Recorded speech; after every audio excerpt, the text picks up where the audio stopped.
قال لك سيدي اتقي شر من احسنت اليه. ففي هذه القصه ديال اليوم غادي تشوفوا بلي كاين شي انواع ديال بنادم واخا دير لهم اللي درتي وتعطيهم حياتك ورزقك وفي الاخير داكشي ما غاديش يشفى لك، حيت اللي قلبو خبيث مستحيل يتنقى واخا تعطيهم من عمرك سنوات. ندخلوا في القصه وديروا حزام الامان حيت غنطير بكم نيشان للصين وبالضبط في هونغ كونغ. نهار 21 فبراير من هذا العام يعني 2023، وكيف ما موالفه العارضه الشهيره بانها كتجيب بنتها من المدرسه، فداك النهار ما مشاتش باش تجيبها، وهذا الشيء لاول مره غادي يوقع. فهنا كان على الاداره انها لازم تتصل باش تعرف السبب ديال التاخير ديالها، وخصوصا انها ما صيفطت حتى شي واحد يجيبها. فهنا اتصلوا بالزوج ديالها وتفاجئوا باللي لا الزوج ديالها ولا الاهل ديالها عارفين فين مشات، خصوصا ملي صوناو عليها وتليفونها كان مسدود.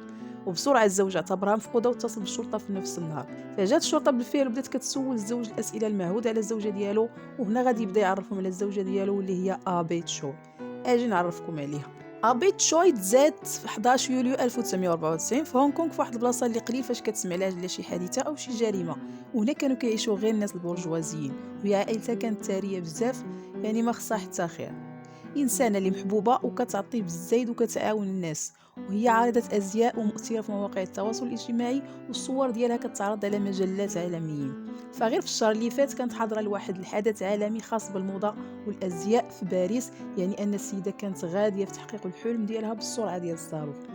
فالمهم اللي دارت 18 عام تعرفت على واحد الشخص اللي سميتو أليكس، واللي عنده حتى هو 18 سنة. فكان بيناتهم واحد القصه ديال الحب اللي تزوجوا من بعدها. فاليكس كان من عائله متوسطه، ولكن هذا الشيء ما وقفش في الطريقه باش تزوج به، ولدت معاه ولد وبنت.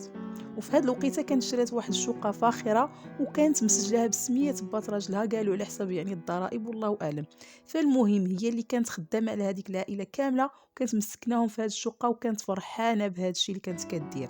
ولكن هذا الشيء ما غاديش يبقى هكذا، حيت اليكس ما كان باغي يعاونها حتى في شي حاجه. فكان واحد السيد اللي مستهتر وكيضيع فلوسها في السهرات وفي السفر وفي الخروجات، كان باغيها ساهله مهله، يعني بالعربيه ترابيط كتافو كانوا باردين، ما كان باغي يعتمد على راسو في حتى شي حاجه. ومن بعد 3 سنين ديال الزواج غادي يتشد بتهمه ديال السرقه ديال واحد الكميه ديال الذهب. وهنا صافي السيده قالت ليه تلاقينا خوت نتفارقوا خوت. واخا طلقوا بقات كتصرف عليهم ومخليهم في هذيك الشقه اللي شرات ليهم، وهذا الشيء كيبين القلب البريد اللي كان عندها والثقه اللي كانت دايره فيهم، وكتقول واخا هكذاك ما تنساش العشره اللي دوزو، وهادوك راه جدود ولادها كيف ما كانوا. ودابا نرجعوا نشوفوا الشرطه اش كتقول في هذا الشيء. فمن بعد ما سولوا الزوج عليها، واللي هو الزوج الثاني ديالها اللي تزوجوا في 2016، هو واحد الملياردير اللي كيملك سلسله ديال المطاعم معروفه في هونغ كونغ، وولد معاه حتى هو جوج ديال الوليدات. فاول حاجه غيديروها البوليس غادي يشكوا فيه وغيقولوا ليه اكيد انت اللي درتي لها شي حاجه وجيتي لهنا باش تبلغ وتباعد عليك التهمه. فالمهم بداو كيسولوه فين كنتي، وقال لهم انه في الوقيته اللي اختفت مراته كان هو اصلا في الخدمه. فمشاو مع الدار وقلبوا الكاميرا ديال المراقبه، وفعلا لقاوها خرجت في نفس الوقيته اللي قال لهم عليها راجلها، وكانت كتساين الطوموبيل ديالها وساق بها الشيفور. غادي يسولوا الشيفور حيت هو اخر واحد شاف ابي. فالشيفور قال لهم فعلا انا هزيتها من الدار، ولكن وصلنا لواحد البلاصه قالت لي صافي حطني هنا ورجع انت في حالك، انا غادي نكمل راسي، ورجعت في حالي. وقال لهم على البلاصه فين هبطات، ومشاو قلبوا ولكن ما لقاو حتى شي حاجه. وهذا الشيء اللي خلى الشرطه تعتبر السائق هو المشابه به الاول، والسائق اللي كان سميتو انطوني واللي عنده 31 عام هو الاخ ديال اليكس الطليق ديالها. حيت السيده كما قلت لكم كانت سخيه بلا قياس وكانت نيه، فواخا طلقت من الزوج الاول ديالها كانت مخدمه عند اخوه شيفور وشاريه ليه واحد الشقه، وهي اللي كانت مكلفه بجميع المصاريف ديالها. فالمهم غادي نديو انطوني لمركز الشرطه ويحاولوا يخرجوا منه اي معلومه واي حاجه تعاونهم يلقاو ابي، ولكن هو كان مصر على كلامه وقال بلي انه حطها في ديك البلاصه وما عرفش فين مشات. خداو التليفون ديالو باش يشوفوا الجي بي اس ويشوفوا نيت واش مشى للبلاصه اللي قال لهم عليها او لا. هنا غادي نكتشفوا بلي كذب عليهم، وغادي نعرفوا بلي مشى لواحد الشقه اللي كاينه حتى هي في هونغ كونغ في واحد البلاصه اللي كالم وما فيهاش صداع. وغيتبعوا الجي بي اس حتى غادي نوصلوا للشقه اللي كاينه حتى هي في الشارع تايبل. فملي غادي نوصلوا لهذيك الشقه غادي نكتشفوا بلي اللي كاري هذيك الشقه هو واحد السيد اللي عنده 65 عام واللي كان بوليسي سابق، وهذا السيد هو بات انطوني السائق ديالها واليكس الزوج ديالها السابق. يلاه كراها مؤخرا. هذا الشيء غادي يخلي علامات استفهام عند البوليس، وغادي ندخلوا لهذيك الشقه اللي ما كان فيها حتى شي واحد بطبيعه الحال، وكانت خاويه ما فيها لا فراش لا والو، كان غير واحد الفوتي. فملي دخلوا للكوزينه غادي نلقاو ثلاجه وشي طناجر فوق البوطه، يعني شاعله عليهم العافيه وكطيب فيهم شي حريره ولا شي شوربه. ملي غادي يقلبوا هذوك الطناجر فوحده غادي نلقاو فيها الاحشاء ديال بنادم، والطنجره الاخرى فيها الجمجمه ديال بنادم حتى هي. فغادي نحلوا الثلاجه وغادي نتفاجئوا بالرجلين ديال بنادم كاين في هذيك الثلاجه، وهنا غادي نتاكدوا بلي هذا الشيء ما غيكون غير ديال ابي. فالمهم هذيك الشقه كانت بحال شي مجزره اولا بحال شي قرنه، لقاو فيها ماس، لقاو فيها منشار، لقاو فيها طحانه ديال اللحم، وهما اصلا كانوا كرهوها غير على وديت هذه الجريمه. هادشي كيبين الطريقه الوحشيه والبشاعه اللي داروا في هذه السيده مسكينه، وكيفاش قتلوها بلا رحمه وبلا شفقه.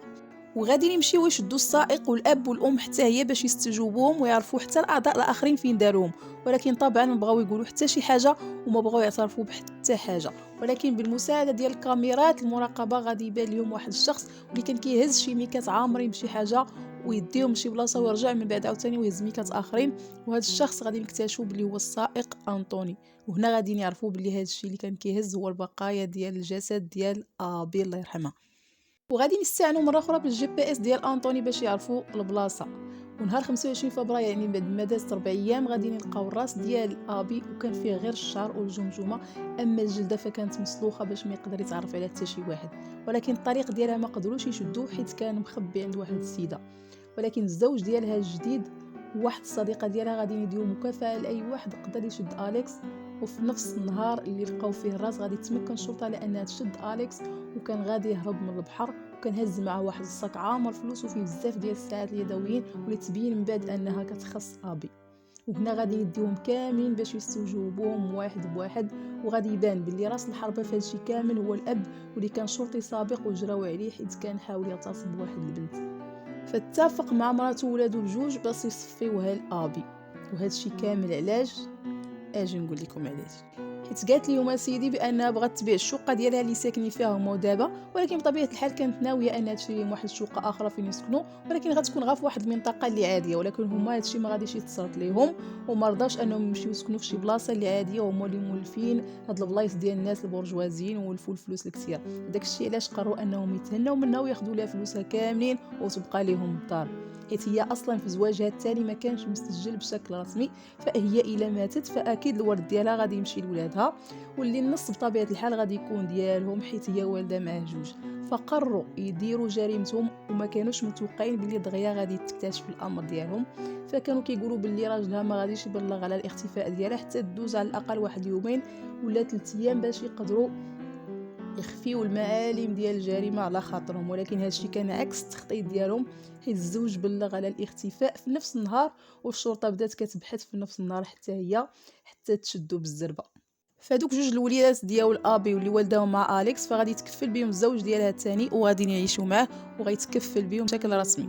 يعني هاد الجريمه كان سبب ديالها الثقه العمياء اللي كانت دايره في هاد الناس واللي ولفوها وبغاوها ساهله مهله، ما بغاو لا يخدموا لا يردموا. فإلا كنتي غادي تثيق في شي واحد فضروري انك ترد البال واخا يكون اللي يكون. فالمهم وصلنا للنهايه، تهلاو لي فريوسكم والله تهناكم. السلام عليكم.